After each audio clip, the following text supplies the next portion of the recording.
আসসালামু আলাইকুম প্রিয় দর্শক, অন্য মঞ্চের আলাপচারিতায় আপনাদের সকলকে স্বাগত জানাচ্ছি। আসসালামু আলাইকুম দর্শক।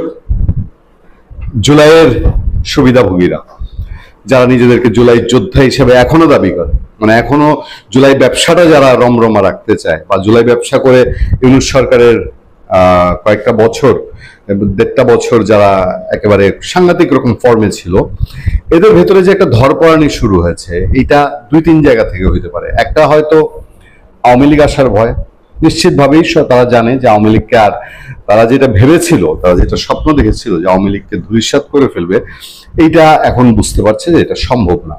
ওই যতই রাজনীতির ময়দানে বা সংসদে, ফেসবুকে, তাদের আবার ফেসবুকটা বিশাল অস্ত্র, তো সমাবেশ করার মুরদ নাই, কোথাও জনসমাগম করার মুরদ নেই। ফেসবুকে যতই বক্তৃতা দেয় আওয়ামী লীগকে ঠেকানো হবে, শেখ হাসিনাকে ফেরানো হবে, হ্যাঁ, এটা যে তাদের আশায় গুড়ে বালি, তারা এটা বুঝে গেছে। ফলে আওয়ামী লীগ চলে আসলে পরে, ওই যে আমি এর আগে একটা আলোচনা বলছি, সমস্যাটা এখন এত তীব্র জায়গায় চলে গেছে যে আওয়ামী লীগ ফিরলে পরে এদের যান নিয়ে টানাটানি যারা দেশে আছে। আমি কিন্তু বিএনপির কথা বলছি না, ভেরি ক্লিয়ার, বিএনপির সব নিয়ে টেনশন ফেনশন নাই। হ্যাঁ, আওয়ামী লীগ বিএনপি একজন আরেকজনের নিয়ে অত টেনশন নেই। যান নিয়ে টানাটানি হচ্ছে এই যে জুলাই গং যারা আর কি, তথাকথিত জুলাই যোদ্ধা, জুলাই আন্দোলন, তথাকথিত বিপ্লব এবং জুলাইয়ের সন্ত্রাসী, এরা জানে যে আওয়ামী লীগ আসলে তাদের যান নিয়ে টানাটানি। আওয়ামী লীগ যেমন জানে যে এরা যদি আরো হৃষ্টপুষ্ট হয় তাহলে আওয়ামী লীগের যান নিয়ে টানাটানি, এবং গেছেও আওয়ামী লীগের যান নিয়ে টানাটানি হয়েছে। বিএনপি যা করেছে সেইটা এই বিদ্বেষ রেষারেষি আওয়ামী লীগ বিএনপির মধ্যে সারা জীবনই আছে। তো এই জুলাই গং এরা যে ভয় পাচ্ছে, এর বেশ কিছু লক্ষণ আছে। আমি বারবারই বলছি, এই যে তৌহিদ হোসেন মুখ খুলেছে, ব্যাপারটা কি? আমার কোনো দোষ নাই ভাই, আমারে মাফ করে দেন। দেখেন, একটা ফটোকার্ড চারদিকে ছড়াইছে না, সবাই এই ফটোকার্ডটার দিকে নজর দিচ্ছে, সবাই এক কথা বলছে, সব দোষ ডক্টর ইউনূস, আমি কিছু জানি না। ব্রিগেডিয়ার সাখাওয়াত হোসেন তিনি বলেছিলেন ডক্টর ইউনূসের কিচেন ক্যাবিনেট ছিল, আমাকে রাখা হয়নি। আমি দায়িত্বহীন ভাবে বলতে চাই, আমি সেখানে ছিলাম না। সাবেক উপদেষ্টা ব্রিগেডিয়ার অবশ্য ডক্টর সাখাওয়াত হোসেন। তারপরে বাণিজ্য চুক্তির আওতায় সস্তায় মাংস, পোল্ট্রি ও পানির সম্পদ আমদানির তীব্র বিরোধিতা করেছি, শেষ দিন পর্যন্ত এই চুক্তির বিরুদ্ধে লড়েছি, চুক্তি ঠেকাতে পারিনি। সাবেক উপদেষ্টা ফরিদা আক্তার। পরে জানতে পারি প্রধান উপদেষ্টার নেতৃত্বে 6 জন উপদেষ্টা প্রতি মঙ্গলবার বৈঠক করেন, যাদের কিচেন ক্যাবিনেট বলা হতো। সব সিদ্ধান্ত সেখানে হতো। মার্কিন চুক্তির বিষয়ে আমি বা পররাষ্ট্র মন্ত্রণালয় অবহিত নয়। তৌহিদ হোসেন, সাবেক পররাষ্ট্র উপদেষ্টা। মার্কিন চুক্তি নিয়ে ডক্টর ইউনূস আমাকে ডাকেননি। সাবেক উপদেষ্টা আসিফ নজরুল এবার সেই মিছিলে যোগ দিয়েছেন। আরো একজন এবং খুবই আলোচিত সমালোচিত, সেটা হলো আসিফ মাহমুদ সজীব ভুঁইয়া। আসিফ মাহমুদের দাবি, কিচেন ক্যাবিনেটে ছিলাম না, বাণিজ্য চুক্তি সম্পর্কে জানতাম না, জানতো না এনসিপি। খুব সিরিয়াস কিছু কথা আসিফ মাহমুদের মুখ দিয়ে এসছে। যুক্তরাষ্ট্রের সঙ্গে বাণিজ্য চুক্তি করার বিষয়টি জাতীয় নাগরিক পার্টি অবগত ছিল না বলে দাবি করেছেন দলটির মুখপাত্র আসিফ মাহমুদ সজীব ভুঁইয়া। তিনি বলেন, নির্বাচনের 3 দিন আগে চুক্তিটি করা হয়েছে। অনেকে বলেন সব পার্টিকে জানানো হয়েছে, আমি আমার আহ্বায়কের সঙ্গে কথা বলেছি, সবার সঙ্গে কথা বলেছি। এই চুক্তির আজকে জাতীয় নাগরিক পার্টি কনসার্ন নেয়নি। তাহলে বাবা, তোমাদের জাতীয় নাগরিক পার্টি যে সংসদে আছে, সেখানে কেন মার্কিন চুক্তি নিয়ে তোমরা আওয়াজটা তুলো না? কেন চুপচাপ আছো নীরবে নিবৃতে? এখন আবার বলছো যে, তো নীরবতা যদি সম্মতির লক্ষণ হয় তাহলে তো সংসদে তোমরা নীরব। সেই জায়গায় কেন প্রশ্ন ওঠে না? সংসদে একবার মার্কিন চুক্তি নিয়ে আলাপ হচ্ছে। আচ্ছা, এনসিপির কেন্দ্রীয় কার্যালয়ে এক জরুরি সংবাদ সম্মেলনে আসিফ কথা বলছিলেন। সাবেক অন্তর্বর্তী সরকারের নিরাপত্তা উপদেষ্টা, বর্তমান পররাষ্ট্রমন্ত্রী, বিএনপির হয়ে কাজ করেছেন বলে দাবি করেন আসিফ মাহমুদ। তিনি বলেন, এই চুক্তির জন্য 3 মাস সময় দেওয়া হয়েছিল, কিন্তু সরকার 1 মাসের মধ্যেই চুক্তিটি করলো। আরো কিন্তু 2 মাস সময় ছিল। অনেক সময় আমরা শুনি তিনি তো বিএনপির সঙ্গে সমঝোতা করে অন্তর্বর্তী সরকারের কাজ করেছেন, মানে খলিলুর রহমানের কথা বলেছে। তিনি বিএনপির সঙ্গে সমঝোতা করে এই চুক্তির দায়টা অন্তর্বর্তী সরকারকে দেওয়ার জন্য নির্বাচনের 3 দিন আগে তড়িঘড়ি করে চুক্তিটা করলেন কিনা, এই প্রশ্নটা জনমনে আছে। যুক্তরাষ্ট্রের সঙ্গে বাণিজ্য চুক্তি বিএনপি করেছে বলে দাবি করে আসিফ মাহমুদ বলেন, যুক্তরাষ্ট্রের সঙ্গে বাণিজ্য চুক্তি বিএনপি করেছে বলে দাবি করে আসিফ মাহমুদ বলেন, আমরা মনে করি এই চুক্তিটা বিএনপি করেছে। নির্বাচনের 3 দিন আগে বিএনপি তাদেরই বর্তমান পররাষ্ট্রমন্ত্রীকে দিয়ে এটা অন্তর্বর্তী সরকারের ঘাড়ে চাপিয়ে দিয়েছে, আর তারা এখন বলছে এই চুক্তি নিয়ে এখন কিছু করার নেই, এটি আগের সরকার করেছে। সম্প্রতি অন্তর্বর্তী সরকারের সাবেক উপদেষ্টা কিচেন ক্যাবিনেট নিয়ে কথা বলেছেন। আসিফ মাহমুদ এই কিচেন ক্যাবিনেটে ছিলেন কিনা সাংবাদিকদের এই মন প্রশ্নের জবাবে তিনি বলেন, এটা আমিও বলেছি, কিচেন ক্যাবিনেট ছিল, তবে আমি এই ক্যাবিনেটের সদস্য ছিলাম না। আমরাও গতকাল যে আলোচনা করেছি আপনাদেরকে জানিয়েছি, আসিফ মাহমুদ ওই কিচেন ক্যাবিনেটে ছিল না, সে ছিল মাঠের খেলোয়াড় হিসেবে। সোমবার দেশের একটি বেসরকারি টেলিভিশনে দেওয়া সাক্ষাৎকারে সাবেক পররাষ্ট্র উপদেষ্টা তৌহিদ হোসেন জানান, অন্তর্বর্তী সরকারের গুরুত্বপূর্ণ সব সিদ্ধান্ত কিচেন ক্যাবিনেটের থেকে আসতো। এই ক্যাবিনেটে 7 সদস্য ছিলেন যারা প্রতি মঙ্গলবার বৈঠক করতেন। তারপরে অন্যান্য বিষয়ে গতকালকে আমরা আপনাদের সঙ্গে আলোচনা করছি। দর্শক খেয়াল করে দেখবেন, এখন পর্যন্ত 5 জন উপদেষ্টা ইউনূস সরকারের তারা নিজেদের দায় এড়ানোর চেষ্টা করেছে। এতে করে কি তাদের দায় মুক্তি হয়ে যাবে এই বাংলাদেশে? এই বাংলাদেশের মানুষ কি জবাব নিবে না যে যা যা অন্যায়, অপরাধ, অত্যাচার, নির্যাতন করেছে তার প্রত্যেকটার ভাগিদার ইউনূস সরকারের প্রত্যেকটা উপদেষ্টা, এবং ইউনূসকে সব রকম উস্কানি দিয়েছে। সেই সময় একটা কেউ মেরে ফেলতো, আসিফ মাহমুদ যদি মুখ খুলতো, ব্রিগেডিয়ার সাখাওয়াত, ফরিদা আক্তার, আসিফ নজরুল, এরা যদি বলতো যে এই চুক্তিটা আমি মনে করি ঠিক হচ্ছে না, ধরলাম পদত্যাগও করলো না, যদি শুধু এই কথাটা বলতো, তাহলেও কি দেশের জন্য একটু মঙ্গল আসতো না? এবং এখন যে বকবক করছে তারা, আমরা কি ধরে নিতে পারি না যে এরা একটা ভীতি থেকে, একটা শঙ্কা থেকে, একটা দুর্ভাবনা থেকে যে এই দেশের মাটিতে তাদের আর পেটে ভাত জুটবে কিনা? আর ওই যে আবার রিপিট করি শুরুর দিকে গেলে, আওয়ামী লীগ যদি কখনো ফিরে আসে, ক্ষমতায় যাওয়া লাগবে না। আজকে বাংলাদেশের মানুষ পথে ঘাটে এদেরকে ছিছি কি করছে। আজকে আমরা একটা ভিডিও ছড়িয়েছে, দেখলাম মানুষ বলছে যে বহু করেছিস, আর করবি না, আর যদি করিস তো খবর আছে।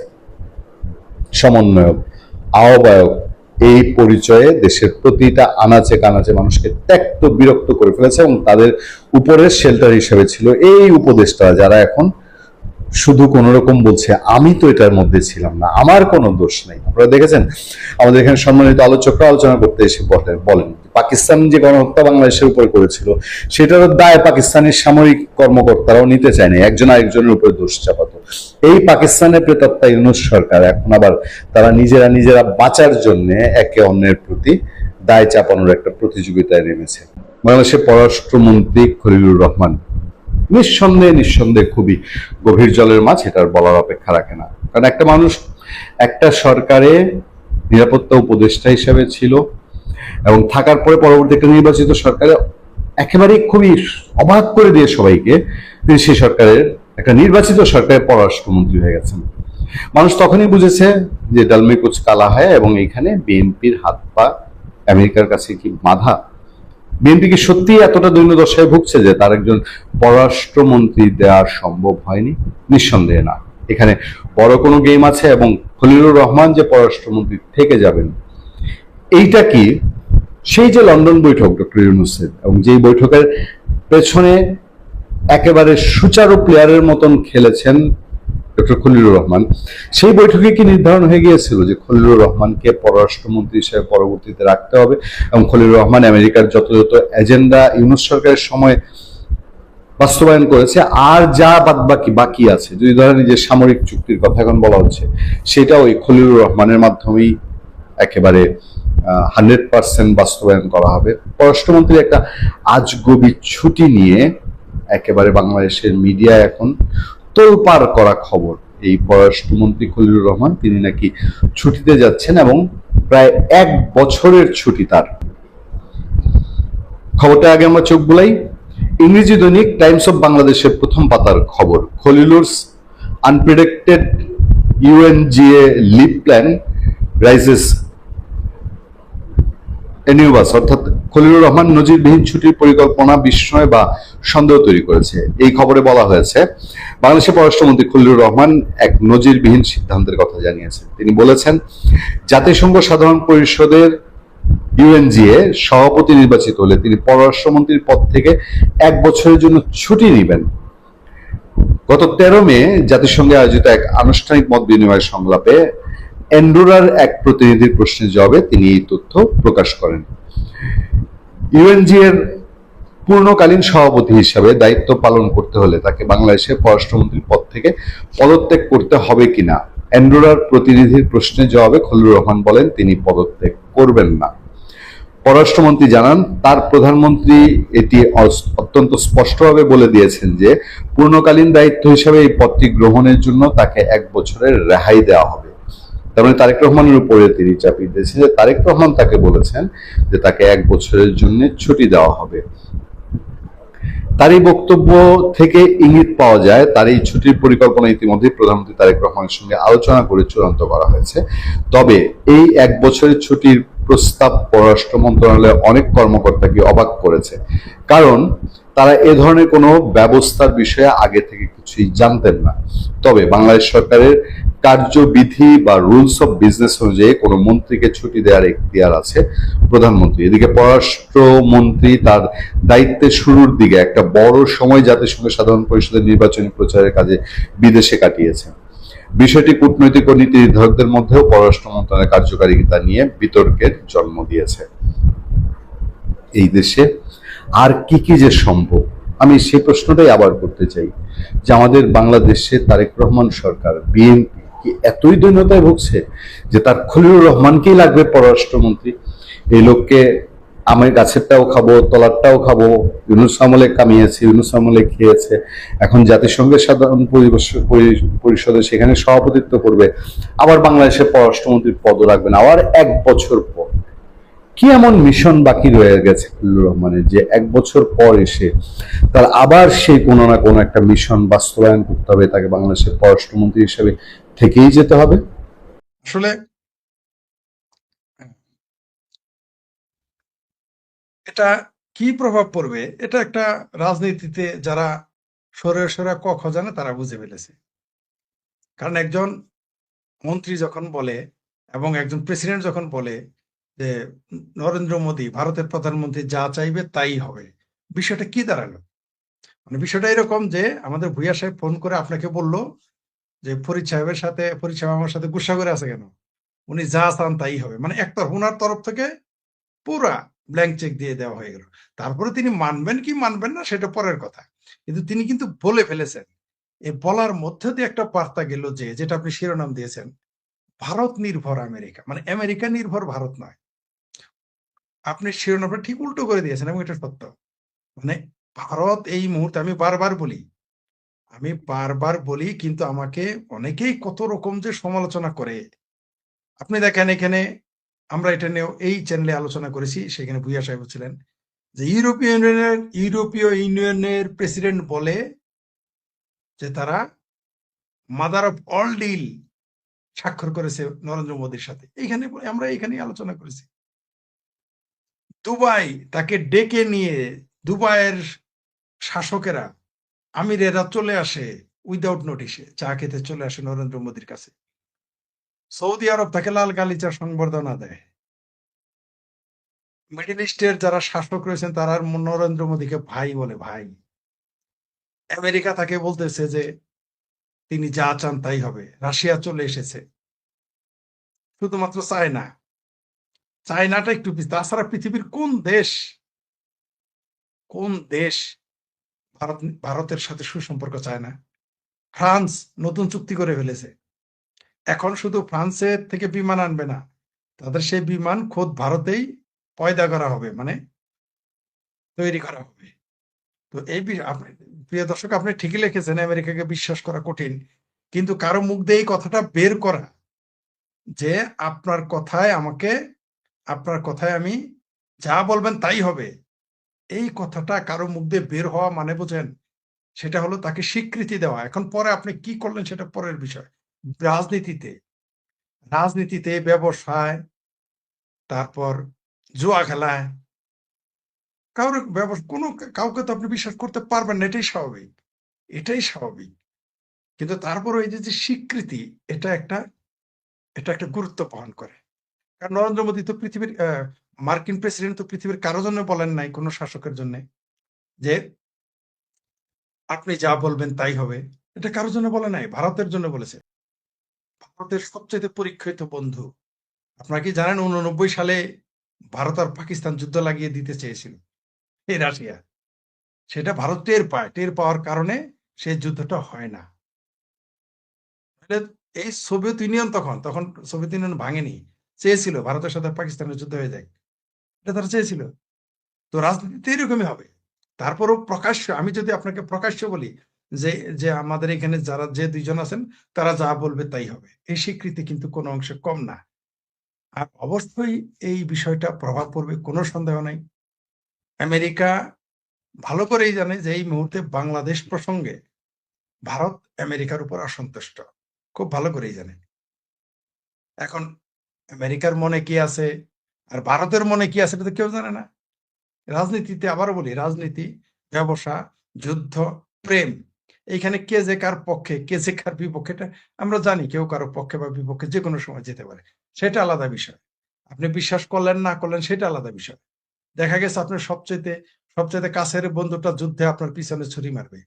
দেখা গেছে যুদ্ধে আপনি যাকে প্রতিপক্ষ মনে করেছেন সেই আপনাকে সহযোগিতা করবে। কোনো কোনো সন্দেহ নেই, রাজনীতি এরকমই হয়ে থাকে, হবেই। এই রাশিয়া, সোভিয়েত ইউনিয়ন এবং আমেরিকা আগে বন্ধু ছিল, তারা যুদ্ধ করেছে ব্রিটিশের পক্ষে, দ্বিতীয় বিশ্বযুদ্ধে তারা একই পক্ষে ছিল, কিন্তু তারা এখন পৃথক, এটাই স্বাভাবিক। চীন আর আমেরিকা এত পরস্পরের বিরুদ্ধে এত বিরোধ, কিন্তু ৭১ মুক্তিযুদ্ধে তারা একই টেবিলে বসেছিল আমাদের বিরোধিতা করার জন্য। তাই রাজনীতিতে কে কার বন্ধু কে কার শত্রু এটা আসলেই সিদ্ধান্ত নেওয়া কঠিন। আপনি ইসরায়েলকে দেখেন, আমেরিকা আপনি দেখেন নরেন্দ্র মোদী ইসরায়েলও চলে যাচ্ছে, আবার ইরানের সাথে তার তেল নেওয়ার ব্যবসা রয়েছে। আপনি দেখেন আমেরিকার প্রেসিডেন্ট তার প্রতিনিধি এই দেশে পাঠায়, আবার রাশিয়ার সাথে তার তেল বাণিজ্য ঠিকই আছে। তো ভারত এইদিকে স্বাধীন, ভারত স্বাধীন সত্তা। আমেরিকার সাথে তারা $500 বিলিয়ন চুক্তি করেছে। আপনি জানেন 6 ঘন্টা পরে এই রাশিয়া কি বিবৃতি দিয়েছে, মানে কয়েক ঘন্টা পরে, সম্ভবত ৫-৬ ঘন্টা বিবৃতি দিয়েছে যে ভারত একটা স্বাধীন রাষ্ট্র, সে সিদ্ধান্ত নিতেই পারে। সে কিন্তু ক্ষুব্ধ হয় নাই এই $500 বিলিয়ন চুক্তির কারণে। কারণ রাশিয়ার সাথে তার যে জ্বালানি চুক্তি, আজীবনের চুক্তি, এই মুহূর্তে অলরেডি ৫ থেকে ৬ হাজার রাশিয়ান সৈন্য ভারতে রয়েছে, তাদের সাথে তার সামরিক চুক্তি রয়েছে। আবার সৌদি আরবে যখন পাকিস্তান ঢুকে গেছে, ঠিক তখন আবার ভারত ঢুকে গেছে দুবাইয়ে, তাদের সাথে তাদের সামরিক চুক্তি হয়ে গেছে, তাদের ব্যবসায়িক চুক্তি হয়ে গেছে। তারা অলরেডি এর প্রতিক্রিয়া হিসেবে আরব আমিরাত থেকে ঘেঁটি ধরে পাকিস্তানিদের বের করে দেওয়া হচ্ছে। আপনারা শুনেছেন, নিউজে দেখেছেন। শুধু বের করে দিচ্ছে না, তাদের যে ইনকাম ছিল সেগুলো রেখে দিচ্ছে, এরকম দুষ্ট লোকেরা বলতেছে। তো রাজনীতিতে যে যে প্রিয় দর্শক মন্তব্য করছেন, আপনার মন্তব্যকে আমরা ফেলে দিচ্ছি না, কিন্তু তারপরেও কাউকে না কাউকে আপনাকে বন্ধু বানিয়ে চলতে হবে, এটাই স্বাভাবিক। মালদ্বীপের শাসক কি জাতা বলে নাই নরেন্দ্র মোদীকে? কি বলে নাই? ছোট্ট একটা দেশ, যে ফু দিলে ভারত ফু দিলে উড়ে যাবে, সেই ১ বছর তারা বিরোধিতা করেছে। তারপর আমরা কি দেখেছি, সেই মালদ্বীপের প্রেসিডেন্টের সাথেই মজ্জুর সাথে এখন নরেন্দ্র মোদীর ভালো সম্পর্ক, যেটা আমি আগেই বলেছিলাম। আমি আওয়ামী লীগের পতনের ৬ থেকে ৭ মাস বা ৮ মাস পরেই বলেছিলাম, এই ভারত এবং আওয়ামী লীগের সাথে আমেরিকার সম্পর্ক, সুসম্পর্ক আজও কালো হবে। যদিও আমেরিকা এই দেশের রিজিম শেখ হাসিনার রিজিম পাল্টে দিয়েছে আমেরিকা। এই আমেরিকার সাথে সবচেয়ে ভালো সম্পর্ক হবে ভারত ভারত আর শেখ হাসিনার সাথে, মানে আওয়ামী লীগের সাথে। তখন আজকে বাংলাদেশের যারা এখন মার্কিন চামচামি দালালি, মার্কিন পাচাটা, তারা দেখবেন কি গালাগালি শুরু করে দেয়। আপনি যে ঠাট্টা করে বললেন, নরেন্দ্র মোদীকে যেভাবে বিকৃত করে বললেন, নরেন্দ্র মোদী আসলেই বাংলাদেশকে বাঁচাতে পারে, বুঝেন না? সেটার মুরদে কুলায় নাই বিএনপির, ১৫ দিন না যাইতেই কিন্তু ডিজেল আনতে হয়েছে। সারা জীবন আপনারা কিন্তু India boycott, India boycott, India boycott তসবি জপলেন। সেই ভারতের কাছ থেকে কিন্তু আপনাদের জ্বালানি এনে চলতে হয়েছে। তাই ফাইজলামি করেন না। মুরদ থাকে ভারতের সাথে সকল সম্পর্ক শেষ করেন। ভারতও কাঁটাতারে বেড়া দিচ্ছে, চিকরা-চিকরি করেন কেন? আপনার মুরদ থেকে আপনি কাঁটাতারে বেড়া দেন। আপনার বাড়ির দেয়াল আপনি আগলা রাখবেন। আরেকজনে আপনি ন্যাংটা থাকবেন, আরেকজনের বাড়িতে আরেকজন শাড়ি পরে থাকবে, কাপড় পরে থাকবে, প্যান্ট পরে থাকবে, আপনার সমস্যা হয়। আর ন্যাংটার নাই বাটপারের ভয়। তো যেগুলো বলতেছেন নরেন্দ্র মোদীই বাঁচাইতে পারে ভাই। নরেন্দ্র মোদী ছাড়া কেউ বাঁচাইতে পারবে না। নরেন্দ্র মোদী ছাড়া পৃথিবীর অনেক দেশই বাঁচে না। বুঝতেছেন না? আপনাদের আব্বা কি, আব্বা আমেরিকা কি বলেছে যে ভারত যা বলে তাই হবে? কেন বলে? বলে নাই তো পাকিস্তান যা বলে তাই হবে। বলে নাই তো সৌদি আরব যা বলে তাই হবে। বলে নাই তো বাংলাদেশ যা বলে তাই হবে। নরেন্দ্র মোদীর কথাই বলেছেন, তিনি যা বলবেন তাই হবে। আপনাদের মতো ওই এক কাপ চা খাওয়ায় পিঠে একটা থাপ্পড় দিল, করতে গেছে সুধীর ভাই, আনন্দের সীমা নাই। ওই আসিফ মনির না, ওই ফিল্ড মার্শাল আসিফ মনির না, নরেন্দ্র মোদী, ওটা ভারত এবং ভারতের প্রধানমন্ত্রী। বুঝেন না যে ভারতের প্রধানমন্ত্রী মনমোহন সিংকে বেইজ্জতি করার কারণে বিএনপি, আওয়ামী লীগ, বিএনপি, জামাত 17 বছর ক্ষমতার বাইরে ছিল, বুঝেন না? আবারও যাবেন 17 বছর। নরেন্দ্র মোদী কি, ভারত কি বুঝবেন তো কয়দিন পরে, এখনই বুঝবেন? এই তো আর কিছুদিন পরে চিকরা চিকরি শুরু করে দিবেন। অলরেডি চিকরা চিকরি শুরু করে দিয়েছেন। জি, ধন্যবাদ। ইউনূসের ডাকাততন্ত্রের পররাষ্ট্র উপদেষ্টা তৌহিদ হোসেনের প্রকাশিত ইন্টারভিউর উপর আমি একটা ছোট ভিডিও করেছি। এর মধ্যে তৌহিদ হোসেন যমুনাতে যে ইন্টারভিউ দিয়েছেন পুরোটা প্রকাশিত হয়েছে। ইন্টারভিউটা শোনার পর আমার মনে হলো যে এখানে অনেকগুলো বিষয় এসছে যেগুলো নিয়ে আমাদের কথা বলার দরকার আছে। একে তো তৌহিদ হোসেন অত্যন্ত গুরুত্বপূর্ণ একজন মেম্বার ছিল এই ডাকাততন্ত্রের, এবং যেই কথাগুলো তৌহিদ হোসেন বলেছেন এর মধ্যে খুব একটা মৌলিকত্ব, নতুনত্ব আছে এইটা বলা যাবে না। কিছু কিছু কথা আছে নতুন কিছু, বাট সব মিলে যেহেতু উনি একটা গুরুত্বপূর্ণ সদস্য ছিলেন তার কথাগুলোর পরিপ্রেক্ষিতে আমি এই ভিডিওটা করতে যাচ্ছি। সেখানে আপনারা এটাকে তৌহিদ হোসেন যেসব পয়েন্ট আউট করেছেন সেগুলোর জবাব হিসাবেও দেখতে পারেন, কিংবা অ্যানালিসিস হিসাবেও দেখতে পারেন। তবে সবার আগে আমি আপনাদের আজকে অনুরোধ জানাবো যে আপনারা আমার এই চ্যানেলটা সাবস্ক্রাইব করুন। যারা শুনছেন, যেসব বন্ধুরা, তারা তাদের আরো বন্ধুদের, পরিবারের সদস্যদের এবং তাদের সমমনা মানুষদের সাথে আপনারা এটা শেয়ার করবেন। আমরা চাই যে আমাদের এই কথাগুলো আপনাদের কাছে পৌঁছুক। এই চ্যানেলটাকে আপনারা অন্যান্য চ্যানেলের থেকে একটু স্বতন্ত্র দেখতে পাবেন এই জন্য যে এইটার উদ্দেশ্য কিন্তু আমাদের ডে টু ডে ওষুধ বিক্রয়ের মতো যেসব প্রতিনিয়ত ইউটিউব ভিডিও হয় সেটাটি কিন্তু না। কারণ হলো ওষুধ বিক্রয়ের যে প্রতিযোগিতা সেখানে তো আসলে আমি টিকবো না। আর ওষুধ বিক্রয়টা তো আমরা জানি, এটার ভেতরটাও আমাদের একটু জানা দরকার। আমরা সবাই তো গুলিস্তানে যে মলম এবং সিরাপ বিক্রি হয় ক্যানভাসের মাধ্যমে, এটার সাথে আমরা অনেকেই পরিচিত। যে লোকগুলা এই ক্যানভাসটা করে তাদের তো অনন্য প্রতিভা আছে, তাই না? তাদের সম্মোহন ক্ষমতা এতটাই যে তাদের ক্যানভাস শুনে আমরা অনেকেই এইসব ওষুধ কিন্তু কিনে ফেলি, যেহেতু এই বেশিরভাগ সিরাপ এবং মলম পৌরুষ জাগানোর জন্য তারা বিক্রি করে। কিন্তু দেখুন, এই যে লোকটা এই ওষুধ বিক্রি করছে তার যে প্রতিভা, সেই প্রতিভা তো আমি আয়ত্ত করতে পারিনি। এখানে তো আমার সীমাবদ্ধতা আছে। বিশেষ করে আমার কণ্ঠের যে দুর্বলতা সেইটা তো আমি স্বীকার করি।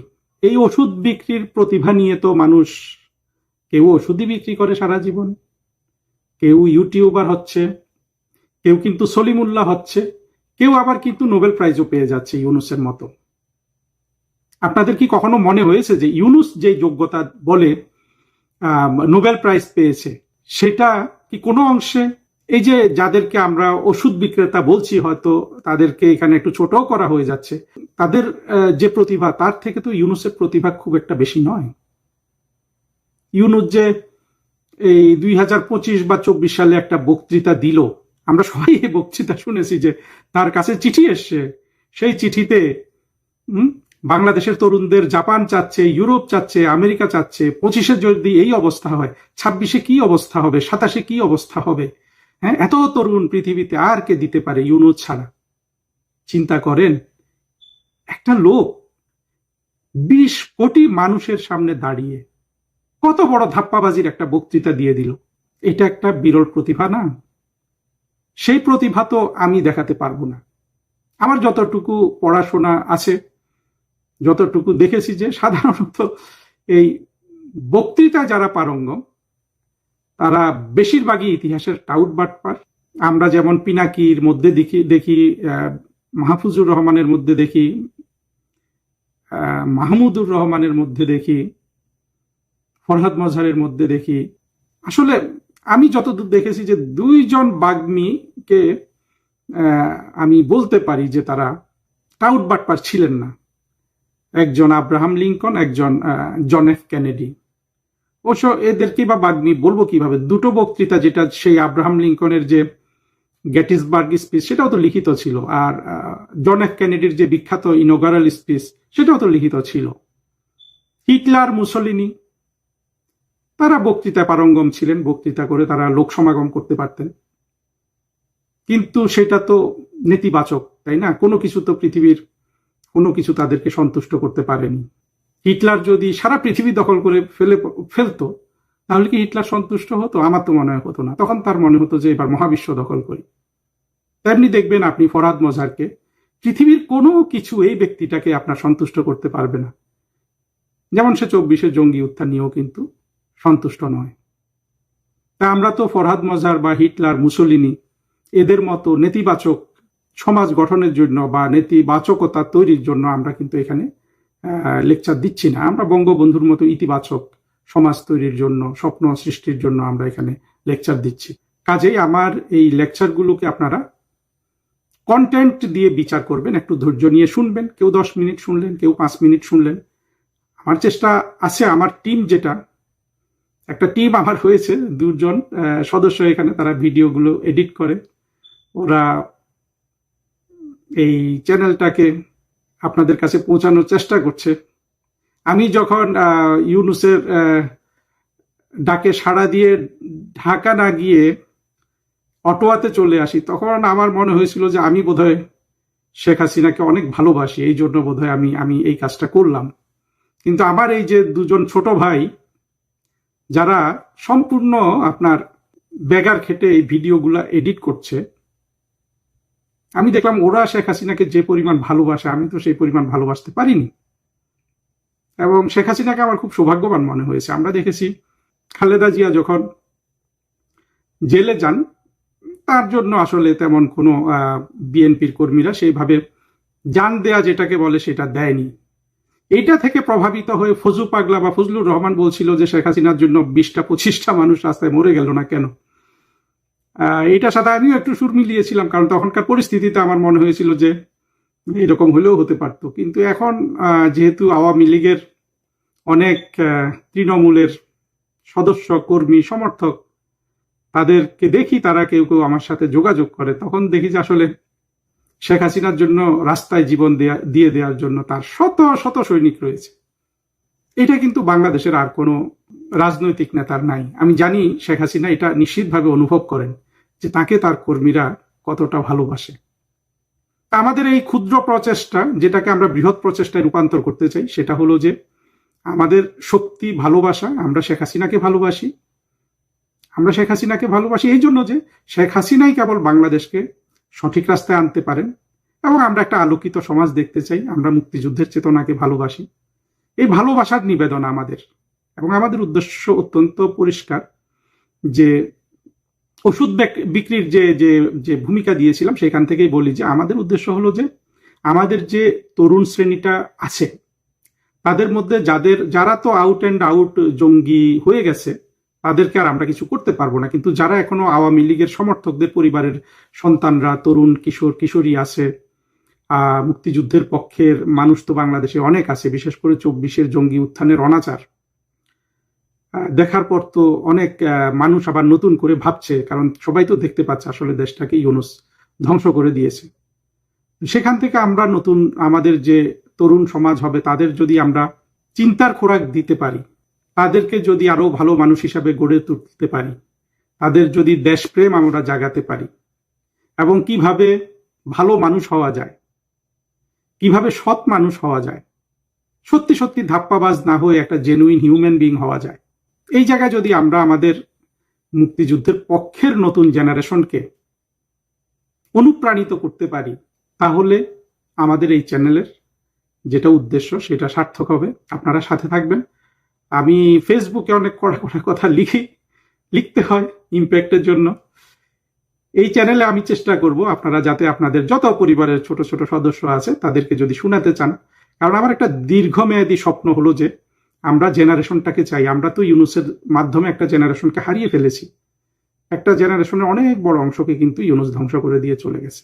বাকি যেটা আছে তাদের যদি আমরা উদ্ধার করতে পারি, তারা কিভাবে চিন্তাটাকে প্রসেস করবে সেটা যদি আমরা তাদেরকে ধরিয়ে দিতে পারি, যুক্তিকে ধরিয়ে দিতে পারি, অবশ্যই তরুণরা এটা গ্রহণ করবে। মানুষ তো স্বভাবত একটা ভালো জিনিস, মানুষ কিন্তু চায় ভালো হতে, সে পরিস্থিতির চাপে ভালো হতে পারে না। যেই কোনো ক্রিমিনাল ক্রাইম সব কিন্তু মানুষের প্রথম 7 বছরের মধ্যে কিন্তু ব্রেন তৈরি হয় যে সে ক্রিমিনাল হবে, সে বক্তা হবে, সে ওয়াজকারী হবে, সে ধ্বংসকারী হবে না সে সৃষ্টিকারী হবে। ফলে মানুষকে আসলে কোনো ওইভাবে আসলে আমি দোষ দেই না। ইউনুস আজকে যে ইউনুসের মতো একটা দানব হয়েছে, নিশ্চিতভাবে পরিবারে বা ছোটবেলায় তার একটা ক্রিমিনাল হয়ে গড়ে ওঠার অনেক উপাদান নিশ্চয়ই তার পরিবারে ছিল, কোথাও না কোথাও তো ছিল। তো সেখান থেকে যদি ছোট মানুষদের উদ্ধার করা যায়, অবশ্যই তারা পজিটিভ মানুষে রূপান্তরিত হবে, ধ্বংসকারীতে রূপান্তরিত হবে না। যাই হোক, এই দিকে অনেক লম্বা কথা বললাম। এই ভিডিওটা আমার টিমকে বলবো পুরোপুরি তুলে দিতে, যে যতটুকু শুনলেন। এখন আমি এই তৌহিদ হোসেনের যে লম্বা ইন্টারভিউ, সেখানে কয়েকটা জিনিস বলবো বলেছিলাম, সেগুলো নিয়ে একে একে আমি বলার চেষ্টা করি। প্রথমে যেটা একটা গুরুত্বপূর্ণ পয়েন্ট তৌহিদ হোসেন বলেছেন যে ডিপ স্টেট সব জায়গায় ছিল, পৃথিবীর সব পরিবর্তনে ডিপ স্টেট, কোনো না কোনো রাষ্ট্রের ডিপ স্টেট জড়িত হয়। এটা সত্য, আমিও মনে করি এটা সত্য। কিন্তু তৌহিদ হোসেন যেটা বোঝাতে চাইলেন যে এখানে একটা স্বতঃস্ফূর্ত গণজাগরণ হয়েছিল। জি না, মিস্টার তৌহিদ হোসেন, এখানে স্বতঃস্ফূর্তভাবে মানুষ জয়েন করেছিল, কিন্তু তারা একটা ষড়যন্ত্রের ফাঁদে পড়েছে রে ভাই।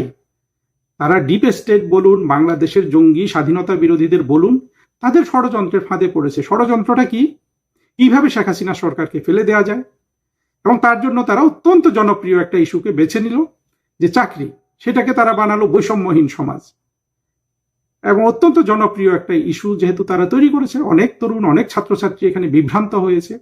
পরবর্তীতে এই জঙ্গি উত্থান সফল হয়ে যাওয়ার পর আমরা দেখেছি যে এই রাষ্ট্রে চাকরি শুধু আপনারা দিয়েছেন, আপনি ইউনুস, তারা দিয়েছেন এই 24-এর জঙ্গি শ্রেণীকে, বাংলাদেশের স্বাধীনতা বিরোধী শ্রেণীকে, যারা বাংলাদেশটা চাই নাই। আমার অবাক লাগে, দেখেন, যারা বাংলাদেশকে চায় নাই তারাই এই বাংলাদেশে চাকরি করবে। এই নিয়ম তো শেখ হাসিনাও মেনে গেছেন। শেখ হাসিনাকে তো আমরা এর জন্য ক্রেডিট দেই না। এটা কত বড় আবদার না? 24-এ জঙ্গি উত্থান করে চাকরি দিলেন আপনারা শুধু জঙ্গিদের। তাহলে সাধারণ ছেলে মেয়েরা যারা চাকরির আশায় স্বতঃস্ফূর্ততা আপনার ভাষায় যেটা, সেটাতে অংশগ্রহণ করেছিল, তাদেরকে আপনারা ধোকা দেননি। কোনো স্বতঃস্ফূর্ত ঘটনায় কি কাউকে ধোকা দেওয়ার জন্য করা হয় না। তা আপনারা তো ধোকা দেওয়ার জন্য তৈরি হয়ে এটা করেছেন, এবং এটা প্রমাণিত হয়ে যাওয়ার পরেও আপনি এখনো কিন্তু সেই জঙ্গিদেরকে আপনার কথার মাধ্যমে, প্যাচের মাধ্যমে আপনি আড়াল করছেন। মিস্টার তৌহিদ, আপনাকে আমি, যেহেতু আমরা একটুখানি হলেও পূর্ব পরিচিত, আপনার সম্পর্কে খুব বেশি, আর আপনি ভালো মানুষ, আমি তো এটা বারবার বলছি, কিন্তু আপনার কি একটুও লজ্জা হয় নাই এই আত্মঘাতী জঙ্গিগুলার সাথে একই টেবিলে বসতে? সেও উপদেষ্টা, আপনিও উপদেষ্টা, হ্যাঁ, আসিফও উপদেষ্টা, হ্যাঁ, যে হাজার হাজার কোটি টাকা বানিয়েছে। আপনি অত টাকা বানাননি, কারণ আপনি টাকা বানানোর মানুষ না, সেটা আমি স্বীকার করছি। তা আপনার কি একটুও লজ্জা হয় নাই এই ছেলেগুলোর সাথে একই টেবিলে বসতে আপনার ক্যাবিনেটের নামে? যাও, আপনার যে কথা এখানে স্বতঃস্ফূর্ততা ছিল, এটা হলো মানুষের সাথে প্রতারণার মধ্যে স্বতঃস্ফূর্তভাবে মানুষ ধোকা খেলে তো বাংলাদেশের মানুষ ভাই জয়েন করে সব জায়গায়। আমার এই ভিডিও শুরুতে যেটা বলেছিলাম যে ওষুধ গুলিস্তানে যারা ওষুধ বিক্রি করে, সেখানে যারা দাঁড়ায়, ওরা তো স্বতঃস্ফূর্তভাবেই দাঁড়ায়। 1-2জনকে ওরা টেনে আনে যে ভাই একটু দাঁড়ান, ওষুধটা দেখেন। আর 50 জন তো স্বতঃস্ফূর্তভাবেই দাঁড়ায়, কেউ তো ডেকে আনে না। আপনারা কবে এটা স্বীকার করবেন? তৌহিদ সাহেবের এই লেকচারটাকে অনেকে স্বীকারোক্তিমূলক দেখছে। আমি সেভাবে দেখি বা দেখি না, এটা আমার কাছে গুরুত্বপূর্ণ মনে হয় না। কারণ হলো কি জানেন? কারণ হলো মূল ষড়যন্ত্রকারী যারা, মূল ষড়যন্ত্রকারী বলতে আমি বুঝাচ্ছি যাদেরকে ব্যবহার করেছে, ব্যবহৃত হয়েছে স্বইচ্ছায় বা অনিচ্ছায়, সেই আসিফ, মাহফুজ, এরা বারবার স্বীকার করছে যে ভায়োলেন্স আমরা করেছি, মানে খুন আমরা করেছি। তারপরেও আপনারা তৌহিদ হোসেন নামক আপনারা জ্ঞানী গুণী কবি, নুরুল কবির ইত্যাদি জাতীয় সমাজের জ্ঞানী শ্রেণী এখনো এটাকে আপনারা স্বতঃস্ফূর্তভাবে দেখেন। মূল ক্রিমিনালরা ক্রাইমটা স্বীকার করে নেওয়ার পরেও যে শ্রেণীটা এখনো মনে করে যে এটা একটা স্বতঃস্ফূর্ত ব্যাপার ছিল, হ্যাঁ স্বতঃস্ফূর্ত তো ছিল, কিন্তু স্বতঃস্ফূর্ততার তো একটা প্রকৃত চিত্র আছে। সেই চিত্র তো ধোঁকাবাজির চিত্র, সেই ধোঁকাবাজি এসেছে ষড়যন্ত্র থেকে। সেটা কবে আপনারা স্বীকার করবেন তৌহিদ সাহেব? আদালতে দাঁড়িয়ে, জেরার মুখে, নাকি আগে ভাগে স্বীকার করবেন? যা হোক, আপনার আরো কিছু কথা আমি পয়েন্ট আউট করছি। আর আপনি এখানে একটা ভালো কথা বলেছেন যে এই যে বাণিজ্য চুক্তির নামে যে গোলামি চুক্তিটা ইউনুস করলো, সেখানে আপনি বা আপনার মন্ত্রণালয়ের কারো কোনো ইনভলভমেন্ট ছিল না। এখানে অবশ্য অনেক কথা বলা যায়। বাংলাদেশের ফরেন মিনিস্ট্রিকে কেউ কিন্তু ইনভলভ করতে চায় না, মানে বিপদে না পড়লে আর কি। আর ইউনুসের এই ব্যাপারে তো এটা এটা আরেকটা গল্প আর কি। এমনি তো কিন্তু ফরেন মিনিস্ট্রিকে কেউ কোনো জায়গায় ইনভলভ করতে চায় না, শুধু বিপদে পড়লে কেউ এখানে দৌড়ে আসে। আদারওয়াইজ তারা মনে করে যে ফরেন মিনিস্ট্রি বাংলাদেশে কোনো দরকার নেই। আমরা ভবিষ্যতে এই জিনিসটা সেটেল করবো যে ফরেন মিনিস্ট্রিকে আমরা অত্যন্ত গুরুত্বপূর্ণ একটা মন্ত্রণালয় হিসাবে গড়ে তুলবো। কারণ হলো যে আসলেই বাংলাদেশের মতো দেশে তো ফরেন মিনিস্ট্রির চেয়ে গুরুত্বপূর্ণ মন্ত্রণালয় থাকতে পারে না। সেখানে স্বরাষ্ট্র মন্ত্রণালয়, ফাইন্যান্স মিনিস্ট্রি, ফরেন মিনিস্ট্রি, প্রতিরক্ষা তো আমাদের দেশের সরকার প্রধানরা নিজেরাই দায়িত্বে থাকেন। সুতরাং এই 3-4টা মিনিস্ট্রি তো অত্যন্ত গুরুত্বপূর্ণ, কিন্তু এখানে দেখা যায় যে ফরেন মিনিস্ট্রিকে কেউ কোনো পাত্তা দিতে চায় না, শুধু বিপদে পড়লে দৌড়াও। এবার আর্মিও দৌড়ায় ফরেন মিনিস্ট্রির দিকে, বিপদে পড়লে যে কেউ দৌড়ায়। আর ওই যে লিখতে হলে আপনার ওই কথাটা আমরা গুরুত্বপূর্ণ মনে করি যে তাদের বাধ্যবাধকতা ছিল। আপনি বলেছেন যে হয়তো কোনো বাধ্যবাধকতা ছিল, আসলে বাধ্যবাধকতাটা কি এটা তো পরিষ্কার। ইউনুস এসেই আপনার মার্কিনীদের আপনার ঢাল তলোয়ার হয়ে তাদের স্বার্থ রক্ষার জন্য, কারণ তাদের স্বার্থ ইউনুসের স্বার্থ এক। ইউনুসের সারা জীবনের আপনার যা অর্জন সেটা পশ্চিমাদের মাধ্যমে হয়েছে, সেটা মার্কিন যুক্তরাষ্ট্রের মাধ্যমে হয়েছে। ইউনুস যেভাবে অর্থ লোপাট করতে চেয়েছে সেটা মার্কিনী প্রোটেকশন ছাড়া হবে না। মার্কিনী প্রোটেকশনের পূর্ব শর্ত হইল এই বাণিজ্য চুক্তিটা করা। এ তো ভাই সহজ হিসাব মিস্টার তৌহিদ, কিন্তু খুবই সহজ হিসাব। হ্যাঁ, আপনার কথা আমরা একটু কথাটা আপনি বলেছেন সেটা অবশ্যই যুক্তি হিসাবে, অর্থাৎ আমি ব্যাখ্যাটা শুধু দিলাম যে তাদের বাধ্যবাধকতা তো ছিল। এই প্রসঙ্গে আরো একটা কথা বলে রাখি, আপনি আপনার ইন্টারভিউ শেষের দিকে বলেছেন যে বাংলাদেশের কূটনীতির সবচেয়ে বড় চ্যালেঞ্জ, এটা তারেক রহমান সাহেবের জন্য আপনি বলেছেন যে মার্কিন যুক্তরাষ্ট্র, চীন এবং ভারত এদের সাথে একটা ব্যালেন্সড সম্পর্ক রক্ষা করা, অর্থাৎ কারো মানে এদের থেকে সমান দূরত্ব বজায় রেখে সম্পর্ক রক্ষা করা, এটা তারেক রহমান সাহেবের জন্য চ্যালেঞ্জ। এই চ্যালেঞ্জ কি তারেক রহমান গ্রহণ করতে এসেছেন? উনি তো আগেই সব পরিস্থিতি তো বলতেছে যে এই যে বাণিজ্য চুক্তিটা হলো এইটা তো জামাত, বিএনপি সবাই এটা মেনে নিয়েছে, মেনে নিয়েই তো তারা ক্ষমতায় এসছে। এবং সেভাবে দেখেন না কত দ্রুত তারেক রহমান সাহেব 14টা বোয়িং কেনার জন্য অস্থির হয়ে গেছেন, কিনে ফেলেছেন। আপনি এটা দেখেন নাই? তারপরে আপনি চ্যালেঞ্জের কথা বললে হবে? তারেক রহমান সাহেবের কি সেই সুযোগ আছে যে ব্যালেন্সড ইন্টারন্যাশনাল রিলেশনস বা আমাদের আন্তর্জাতিক সম্পর্ক প্রধানমন্ত্রী শেখ হাসিনা রক্ষা করার চেষ্টা করেছেন শেষ দিন পর্যন্ত বাংলাদেশের স্বার্থ রক্ষা করে, সেটা কি তারেক রহমান পারবেন? আর এই অবস্থায় আপনাকে সাধুবাদ জানাই, আপনি সৌভাগ্যক্রমে এই গোলামির চুক্তির হাত থেকে বেঁচে গেলেন। দেখুন মিস্টার তৌহিদ, এই গোলামির চুক্তিটা এটা আসলে বাংলাদেশের মানুষের উপর আমি একটা আল্লাহর গজব হিসাবে দেখি। কি কেন দেখি জানেন?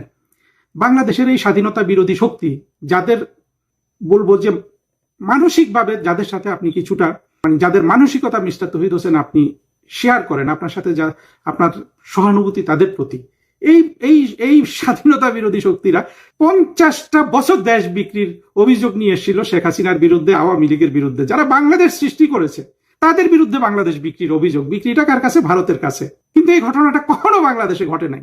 সত্যি সত্যি ঘটনাটা ঘটিয়েছে যেই দেশ বিরোধী শক্তি এই দেশ বিক্রির অভিযোগ করে করে মানুষের মগজ ধোলাই করে ক্ষমতায় এসে তারা সত্যি সত্যি দেশটা বিক্রি করে দিল। আর বাংলাদেশের মানুষ যে এতটা অবুঝ হয়েছে এই ব্যাপারে যে শেখ হাসিনা বিরুদ্ধে এই যে প্রপাগান্ডাটা তারা বিশ্বাস করেছে, আমি দৃঢ়ভাবে বিশ্বাস করি এই যে একটা আপনার মিথ্যা অপবাদকে বিশ্বাস করা, এইটার একটা প্রাকৃতিক শাস্তি হিসাবে এই চুক্তিটা গজব হিসাবে বাংলাদেশের উপর নাজিল হয়েছে ইউনুসের মাধ্যমে। তাহলে এই চুক্তি তারেক রহমান যদি মেনে নিয়ে থাকেন, মেনে নিয়েছেন সুস্পষ্ট, তাহলে তিনি কিভাবে আপনি যে চ্যালেঞ্জের কথা বললেন বাংলাদেশের মানে এই নতুন সরকারের কাছে, সেই চ্যালেঞ্জ মোকাবেলার তো পূর্ব শর্তই আগে লঙ্ঘিত হয়ে গেছে। আপনি নিজেও বুঝতেছেন তারেক রহমানের সরকার মহাবিপদে আছে। আপনারা যেই পরিমাণ অনাচার বাংলাদেশের উপর করেছেন, আমি একটু পরে আবার বলবো, সেগুলো আপনারা বোঝেন থেকে আপনাদের মনে এখন ভয় আছে, ভবিষ্যৎ নিয়ে চিন্তা আছে। আমি ব্যক্তিগতভাবে তৌহিদ হোসেন আপনাকে বাঁচাতে পারলে আমি অবশ্যই বাঁচাবো। আপনি আমার সুপেরিয়র ছিলেন, আপনাকে আমি ভালোবাসি। কিন্তু আপনি যে অপরাধতন্ত্রের সাথে জড়িত হয়ে গেছেন, আপনি এই যে আত্মঘাতী সন্ত্রাসীগুলোর সাথে এক টেবিলে বসে খানা খেয়েছেন, এক চেয়ারের চারিদিকে, এক টেবিলের চারিদিকে বসে হাসি তামাশা করেছেন, তাদের পেটে গুতা দিয়েছেন, অর্থাৎ হাসি তামাশা ছলে স্নেহ করেছেন, হ্যাঁ, আর সার্বিকভাবে যে অপরাধের সাথে আপনি জড়িত হয়ে গেছেন, সেখান থেকে কি আসলে কারো সুযোগ আছে আপনাকে, যদি এগুলোর আসলে সত্যি সত্যি বিচার হয় তখন আপনাকে বাঁচানোর? আমি জানি না আছে কিনা। আপনাকে আমি বাংলাদেশের বড় শত্রু মনে করি না, কিন্তু আপনি তো ভুলে হোক না বুঝে হোক একটা বড় অপরাধতন্ত্রের সাথে আপনি জড়িত হয়ে গেছেন। জানি না আপনাদের কি অবস্থা হবে। তারপরে আপনি যেই জিনিসটা বলেছেন সেটা হলো যে আপনাদের ব্যর্থতা, এটা কিন্তু আসিফ নজরুলও বলছে। আসিফ নজরুলের মতো টাউট বাটপার আপনার কলিগ, আপনি তো তাকে সিনিয়র কলিগ হিসাবে সম্মান করেছেন, আমরা বিভিন্ন সময় দেখেছি, তার কাছে মাফটাও চেয়েছেন। ওই যে যখন সুইজারল্যান্ডে যখন আসিফকে ধরেছিল সেটার জন্য আপনি মাফ চেয়েছেন, দুঃখ প্রকাশ করেছেন, এগুলো আপনার ইন্টারভিউ থেকে আমরা শুনেছি। হ্যাঁ, সেটা আপনি আপনার কলিগদের বাঁচানোর জন্য করেছেন, দূতাবাসের রাষ্ট্রদূতকে বাঁচানোর জন্য, এটা ভালো মানুষই। কিন্তু এই যে মবকে আপনি মবকে আপনি ঠেকাবেন কিভাবে মিস্টার তৌহিদ? মবটা তো ইউনুসের সৃষ্টি, ইউনুস তো মব দ্বারা শাসন করেছে। আপনার বস মব কন্ট্রোল করে, মব লেলিয়ে দেয়। আপনি বলছেন যে মব আপনি আপনার সরকার ঠেকাতে না পারে, এটা একটা ব্যর্থতা। হ্যাঁ, ব্যর্থতা স্বীকার করছেন, বাট এটা তো কোনো যারা মব দিয়ে শাসন করেছে, হ্যাঁ, অরাজকতা দিয়ে শাসন করেছে, সেটাকে ঠেকাতে না পারা বলে আপনারা কি বুঝাতে চান তৌহিদ হোসেন? এটা আসিফের মতো বদমাশও বলেছে আপনাদের।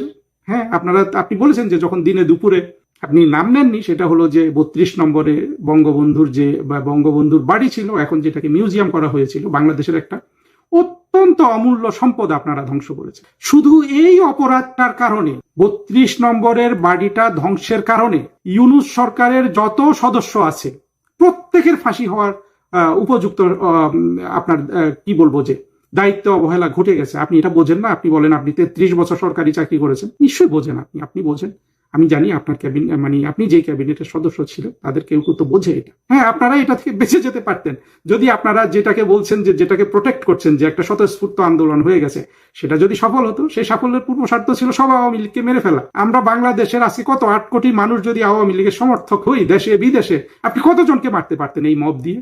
সেটা তো সম্ভব ছিল না প্র্যাকটিক্যালি। এই মারতে না পারাতে তো এটা ব্যর্থ হয়ে গেছে। এখন ঠিকই আপনাদের কাছে এই অপরাধগুলোর জবাব চাওয়া হবে। আপনি বলছেন আপনার বয়স 72 বছর, আমি জানি না আপনার কত বছর বয়সে আপনার কাছে এই জবাব চাওয়া হবে, কিন্তু জবাব যে চাওয়া হবে এটা আপনিও যেমন বোঝেন আমরাও তেমন কিন্তু বুঝি। আর আপনি আরেকটা কথা বলেছেন, ভিসার বিষয়ে আপনি উত্তর দিতে বলেছেন যে এটা ভারতের, আপনি যা বলেছেন সবই সত্য, কিন্তু একটা জিনিস আপনি বলেন নাই। যারা ইন্টারভিউটা দেখেননি তাদের জন্য বলি যে উনি বলেছেন যে ভিসার ক্ষেত্রে ইন্ডিয়ার সাথে একটা হিসাব, অন্যান্য দেশগুলোতে ভিসা বন্ধ হওয়ার সেটার সাথে অন্য একটা হিসাব, সেটার সাথে এই বাংলাদেশের সরকার বা সরকার পরিবর্তন এর কোনো সম্পর্ক নাই। আপনি বিশেষত যারা ওই যে আমাদের যেসব শ্রমিক বিদেশে যায়, মালয়েশিয়ায় যায়, ইউএইতে যায়, তাদের কথা বলেছেন। এই দুটোর সাথে আমি একমত, সেই জায়গায় আমি যাচ্ছি না। কিন্তু আরেকটা জিনিস কিন্তু আপনি আনেন নাই, সেটা হয়তো আপনি খেয়ালও করেন নাই, কারণ একটা ইন্টারভিউতে তো আর সব বলা যায় না। সেটা হলো যে এই বাংলাদেশের জঙ্গি উত্থানের পর থেকে আপনি জানেন ভালোভাবে, আপনি 33 বছর চাকরি করেছেন, আমিও 25 বছর চাকরি করেছি, আমরা এটা ভালোভাবে জানি, যারা ফরেন সার্ভিস করে, যারা বিভিন্ন কূটনৈতিক মিশনে, বা এটা যে কোনো মানুষও জানতে পারে, এটা একেবারে ফরেন সার্ভিস করলেই জানতে হবে এমন কোনো কথা না। সেটা হলো বাংলাদেশে যে একটা জঙ্গি উত্থান হয়েছে, এটা সারা পৃথিবী কিন্তু জেনে গেছে। এই জঙ্গি উত্থান একেবারে সন্ত্রাসবাদের উত্থান, যেটা ইউনুস ডাইরেক্ট পৃষ্ঠপোষকতা করেছে, এর কারণে সারা পৃথিবীতে আমাদের যেসব তরুণ ছেলে মেয়েরা পড়াশোনা করতে, পিএইচডি করতে, একটা উজ্জ্বল ভবিষ্যৎ করতে বিদেশে যেত, সেই ভিসাগুলা কিন্তু আপনাদের এই জঙ্গি উত্থানের কারণে আপনার বন্ধ হয়ে গেছে। এটাকেও ফরমালি ঘোষণা দিয়ে বন্ধ করেছে আমি বলবো না, তারপরেও টুকিটাকি সংবাদ আমরা দেখেছি। এটার কিন্তু আপনার সম্ভাবনা অনেক কমে গেছে। আগে যেভাবে পেত এখন আর সেভাবে পাবে না। তারা দেখেছে কি পরিমাণ জঙ্গি বাংলাদেশে আছে, পোটেনশিয়াল জঙ্গি এত পরিমাণ আছে যে সারা পৃথিবী এরা ধ্বংস করে ফেলতে পারে। একমাত্র শেখ হাসিনার মতো একটা বলিষ্ঠ নেতা এদেরকে চুঙ্গায় ভরে রেখেছিল, ইউনুস এসে ছেড়ে দিয়েছে এবং সারা পৃথিবীকে তারা দেখিয়ে দিয়েছে। এই জঙ্গিবাদের উত্থানে কিন্তু বাংলাদেশের যে মেধাবী ছেলেমেয়েরা বিদেশে গিয়ে, আমি বলছি না যে 100% ভিসা বন্ধ হয়ে গেছে, তা না, কিন্তু একটা বড় অংশের আর এই ভিসাগুলো পাবে না যতদিন না আমরা মুক্তিযুদ্ধের পক্ষের সরকার গঠন করতে পারি, যতদিন আমরা আবার পৃথিবীতে এই বার্তা দিতে পারি যে না, আমরা এই জঙ্গিদের দায়িত্ব নিলাম, এদেরকে আমরা সংশোধন করব, যাদেরকে সংশোধন করা যায় না আমরা তাদেরকে জেলে ভরবো, যেটা আবার আপনার সরকার বা ইউনুস কিন্তু আবার জেল থেকে ছেড়ে দিয়েছিল। শত শত জঙ্গি আপনারা ছেড়ে দিয়েছেন। তারপরে আপনারা বলেন যে আপনারা মব কন্ট্রোল না করতে পারা ব্যর্থতা। এটা তো কথা দ্বারা আমি তো কোনো অর্থই বুঝলাম না। মব দিয়ে যারা শাসন করলো, হ্যাঁ আমি জানি আপনি মানসিকভাবে এই মবকে সমর্থন করেন নাই, সেটা ঠিক আছে, কিন্তু এটা বলার তো কোনো অর্থ হয় না। আপনার সরকারটা তো মব দিয়েই চালানোর পরিপূর্ণ পাক্কা ব্যবস্থা। আপনি এই যে ডাস্টবিন শফিকের কথা শুনেন নাই, যে মব একটা প্রেশার গ্রুপ, আত্মঘাতী সন্ত্রাসীদের সাথে বসে আপনি মন্ত্রিত্ব করেছেন। আপনার মন্ত্রী কলিগরা এক একটা 2-3টা কমপক্ষে আত্মঘাতী সন্ত্রাসী, সেই নাহিদ, তারপরে আপনার সজীব ভুঁইয়া, মাহফুজ আলম।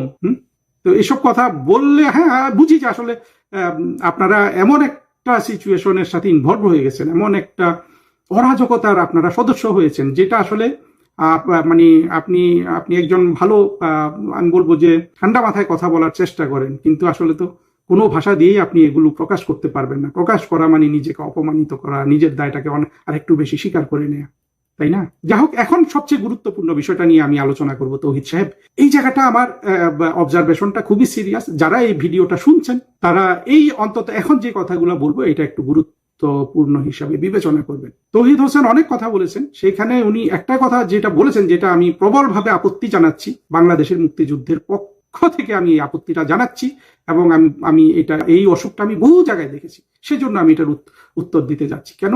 আপনি বলেছেন যে আপনি যখন 2009 সালে আপনি পররাষ্ট্র সচিব, আপনি আপনার কি কি দায়িত্ব পালন করেছেন সবগুলো বলেছেন, খুব সুন্দর কথা। একটা জায়গায় আপনি বলেছেন যে পররাষ্ট্র সচিব নিয়োগের ক্ষেত্রে বা রাষ্ট্রদূত নিয়োগের ক্ষেত্রে ডিসিশন কারা নিত? আপনি 3টা নাম বলেছেন। 3টা নাম আমি যদি বুঝে থাকি, আপনি একজনের কথা বলেছেন পররাষ্ট্র উপদেষ্টা, যেটা তখন ছিলেন গওহর রিজভী সাহেব, প্রধানমন্ত্রীর পররাষ্ট্র বিষয়ক উপদেষ্টা। আর আপনি 2টা বলেছেন কি, আপনি শুনেছেন যে বাংলাদেশে ভারতের যে হাই কমিশনার ছিল, তখন হাই কমিশনার ছিলেন পিনাক রঞ্জন চক্রবর্তী, এবং আপনি বলেছেন ইন্ডিয়ান ফরেন সেক্রেটারি, যাকে তখন তারা ন্যাশনাল সিকিউরিটি অ্যাডভাইজার বানিয়েছিল, অর্থাৎ এখন অজিত দোভাল সাহেব যেই পদে আছে সেই পদে নিয়োগ দিয়েছিল শিবশঙ্কর মেনন। অর্থাৎ বাংলাদেশের পররাষ্ট্র মন্ত্রণালয়ে কারা নিয়োগ পাবে, পররাষ্ট্র সচিব হিসাবে কারা নিয়োগ পাবে, রাষ্ট্রদূত হিসাবে কারা নিয়োগ পাবে, এই 3জন বসে ঠিক করতে বলে। আপনি অবশ্য বলেন নাই যে আপনি বলেন নাই যে আপনি সাক্ষ্যটা এইভাবে দিয়েছেন যে আপনি শুনেছেন। অর্থাৎ বাংলাদেশের ফরেন মিনিস্ট্রির ডিসিশন নিচ্ছে, নিয়োগ বদলির ডিসিশন নিচ্ছে গওহর রিজভী সাহেব, পিনাক রঞ্জনবর্তী এবং শিবশঙ্কর মেনন, 3জন, যার 3জনের মধ্যে 2জন আবার ভারতীয়। প্রবল আপত্তিকর কথা, সম্পূর্ণরূপে একটা মিথ্যা কথা আপনি বলে গেলেন। আপনি শুনেছেন আমি এই কথাটা এত জোর দিচ্ছি কেন জানেন তৌহিদ সাহেব? বাংলাদেশের না একটা অংশের এটা কিন্তু মানসিক রোগ হয়ে গেছে, যে শুনলেও তারা বিশ্বাস করে। আমরা কি 24-এর জঙ্গি উত্থানের আগে যে সব গুজব শুনেছি, এখানে কনক সারোয়াররা কিন্তু বলতো যে প্রধানমন্ত্রীর কার্যালয়ে বসে আছে রয়ের এজেন্ট, সিকিউরিটি ফোর্স। এরা প্রচুর এই কথাগুলো বলেছে, বাংলাদেশের মানুষ বিশ্বাস করেছে। এখনই একজনকে যারা গুলি করছে তারা হিন্দি ভাষায় কথা বলছে, এগুলো বাংলাদেশের মানুষ বিশ্বাস করেছে। ঠিক যেমন আপনি বিশ্বাস করেছেন শেখ হাসিনা সরকারের ডিসিশন নিচ্ছেন গওহর রিজভী। গওহর রিজভী সাহেব তো সে এক ধরনের আপনার বৈধতা আছে সেই ডিসিশন মেকিং অংশগ্রহণ করার জন্য, কিন্তু পিনাক রঞ্জন চক্রবর্তী আর শিবশঙ্কর মেননের আপনি নামটা নেন নাই, 2জনের নাম নিয়েছেন, বাট আপনি ইনডাইরেক্টলি বলেছেন, সেখানে ইনভলভমেন্টের কথা বলেছেন। আমি আসলে এই যে 1-1.5 ঘন্টা আজকে লেকচার দিচ্ছি, আমার টিমকে বলছি যে এই ভিডিওটা যেভাবে হয়েছে ছেড়ে দাও, যার দেখার দেখবে। আমার কিন্তু এই পয়েন্টটা আলোচনা করার জন্য কিন্তু আমি এত বড় লেকচারটা দিচ্ছি আজকে। এই জিনিসটা বাংলাদেশের মানুষ এত দেদারসে বিশ্বাস করে, এবং এই মানসিক রোগটা আমাদের সারাতেই হবে। এই যে আসিফ নজরুল যে বলেছিল যে 26 লাখ বাংলাদেশে চাকরি করে, সেও কিন্তু পেপারের রেফারেন্স দিয়েছিল। এটা কিন্তু আসলে আমি বিশ্বাস করি যে আসিফ নজরুল এটা বিশ্বাসই করতো, কারণ এটা ওদের মানসিক ব্যাধি হয়ে গেছে। এই বিশ্বাসটা অলিক হলেও এই জিনিসটা বিশ্বাস করা তার একটা মানসিক ব্যাধি। এই ব্যাধিটাকে সে লালন করে। এটা বাংলাদেশের মানুষকে আমাদের বুঝাতে হবে যে এই ব্যাধিটা এরা কিন্তু লালন করে। আসিফ নজরুল এটা এমনি এমনি বলে না, সে কিন্তু বিশ্বাস করে। পরবর্তীতে সে যখন সরকারে ঢুকলো, মানুষের চাপে পড়লো, জনমতের চাপে পড়লো, তখন সে বলছে যে এটা আমি কথার কথা হিসাবে বলে ফেলেছি, সরকারি দায়িত্বে না থাকলে তো কত কিছু বলা যায়। অর্থাৎ আসিফ যে মিথ্যা কথা বলেছে, আসিফ কিন্তু সেটা স্বীকার করেছিল। কিন্তু এটা বাংলাদেশের মানুষের অসুখ, মানসিক ব্যাধি। এটা আমি অনেক জায়গায় দেখেছি। পররাষ্ট্র মন্ত্রণালয়ের অনেক গুরুত্বপূর্ণ, আমি এখনো নাম নিচ্ছি না, আপনি যে কজনের নাম নিয়েছেন সেখানে ফরেন মিনিস্ট্রির এইরকম একজনও আমাকে বলেছিল যে ইন্ডিয়ানরা সব ডিসিশন দেয়। সেও এই মানসিক ব্যাধিতে আক্রান্ত। আমি যখন মরক্কো থেকে চলে আসি, তার 2-3 মাস আগে এই ছেলেটা দেখি এখনো ওই নেদারল্যান্ডে বাংলাদেশের রাষ্ট্রদূত, ও এখানে গিয়েছিল একটা সরকারি প্রোগ্রামে।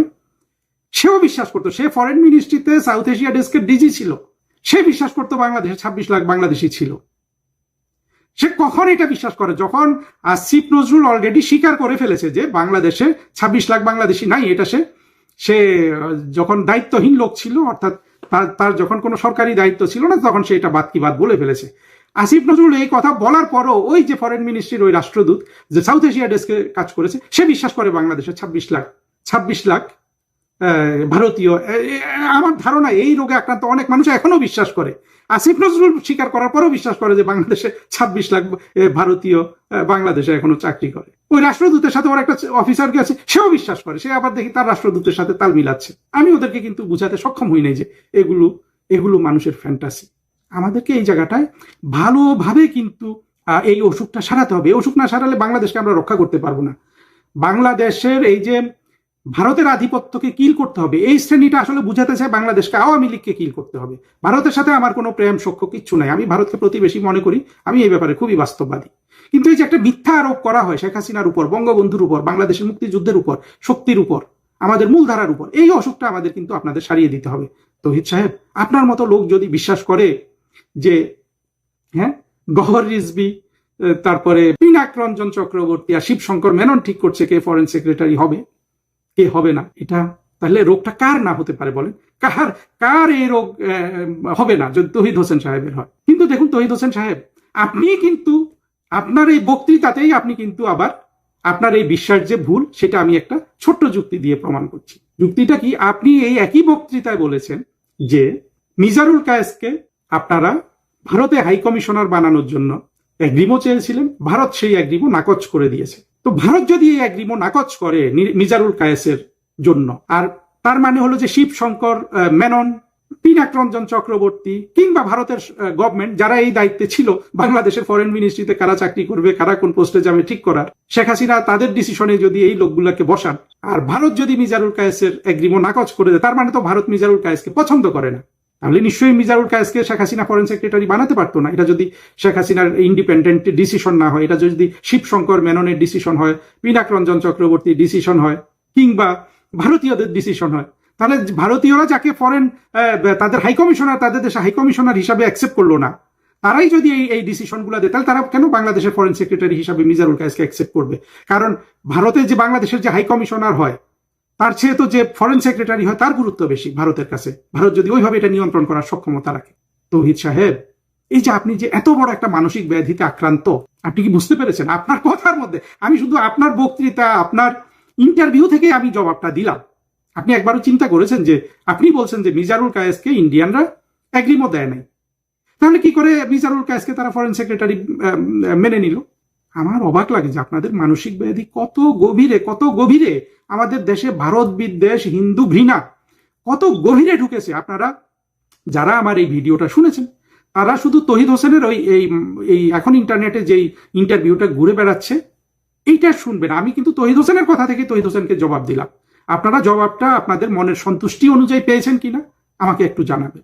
কিন্তু আমাদের এই তৌহিদ হোসেন সাহেবদের এবং তাদের দ্বারা প্রভাবিত বাংলাদেশের জঙ্গি, মৌলবাদী, স্বাধীনতা বিরোধী, ৭১-এর পরাজিত শক্তি দ্বারা প্রভাবিত এই যে একটা মিথ্যা মানে বাংলাদেশের মুক্তিযুদ্ধের পক্ষের শক্তি আওয়ামী লীগকে ঘায়েল করার জন্য এই যে তারা কল্পনা প্রসূত মিথ্যা জিনিস নিজেরাও বিশ্বাস করে আবার অন্যদেরকেও বিশ্বাস করায়, এই জায়গাটায় আমাদের ভালো করে আঘাত করতে হবে এবং এই অসুখ